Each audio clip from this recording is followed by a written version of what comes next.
In Boyle, there were few such men, and those kept away from us because the stock we sold was too dear for them. But at the fairs of Ballyfarnan, the majority of sellers were mountainy men. I imagined then my longings and excitement when I saw the street of Ballyfarnan enlivened by these people. The town itself was beautiful, high in a valley between the mountains north of Woodbrook, on a narrow rushing tributary of the River Shannon, and I loved it too because of what I heard of Carolan, who spent most of his life there. I imagined him drinking in this place or that.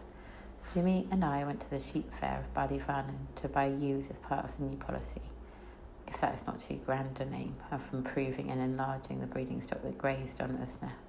We set out on bicycles at first light before dawn, with that silly cattle dog of his running beside us and jumping into fields after rabbits and hares, so that we often had to stop and whistle it back. We had only a short way to go on the tarred road, the main Sligo road that led past Woodbrook's gate to Boyle, and soon turned off to the right downhill to Coot Hall. From this turn by the forge, the twisty way was white between the stone walls with the single trees and sometimes a hedge, uphill and downhill, turning back on itself and on again like a maze, until at last we freewheeled down into the long street of Ballyfarnan that curves towards its river.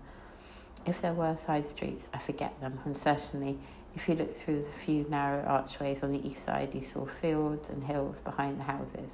The houses were all long and low, most of them were thatched. All, I think, were whitewashed. In front of each house, all down the long street, were sheep in small flocks of 10 or 20, pressing against the doors and under the windows. It astonished me to see that it was possible to keep them together and each group separate without pens. But so long as their hind quarters were towards the open street, they stood still, with boys and dogs to mind them. If one tried to break away, a tap on the ground with a stick would usually turn it back, but if it did succeed, its companions would follow, of course, jumping over each other's backs and running up the middle of the street till someone turned them towards their owners. We leant our bikes against a wall and walked the whole length of the town to the bridge at the lower end and back again.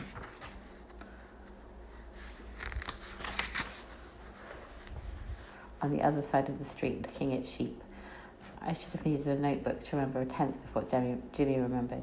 He knew all the owners, of course, and the kind of land their sheep grazed on. But when it came to buying, I saw he remembered not only the flocks, but individual ewes. We bought 20 ewes in separate lots here and there. Often he'd start with a rude question. What's them at all? Goats off the mountain? And when he heard the asking price, he would shake his head as though he pitied the seller's ignorant hopefulness. You'll come down a bit before the evening, or you'll be driving them the long road home again. If he really thought the price too much, he'd walk away, for it was a breach of etiquette, which I once made from ignorance, to make too low an offer. You broke my price, the man said angrily to me on that occasion, and would have no more to do with me. But if the price was nearly right, Jimmy and the seller would settle down to their duel, and a crowd would gather.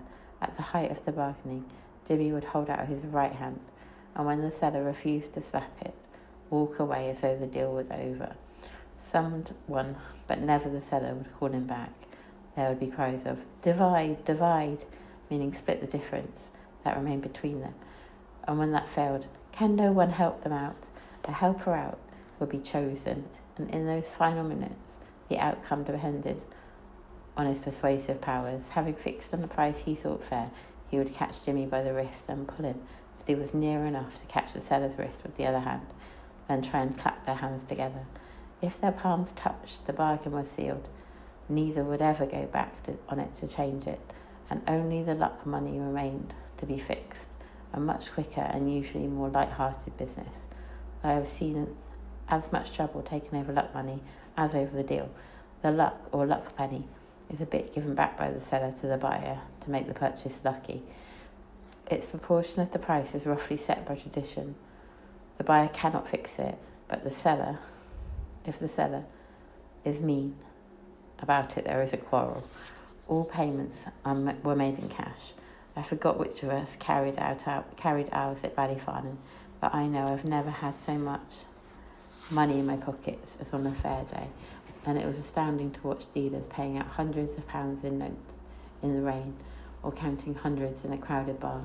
Robbers could have flourished on the farmer's long, lonely roads home, but in all the years I was at Woodbrook, I never heard of robbery at or after a fair.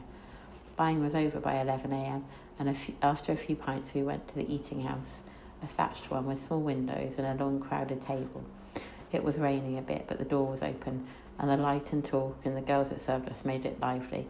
Plates of meat and gravy were put in before each person. With our forks, we speared potatoes from huge dishes set along the table and peeled them with our knives onto our side plates.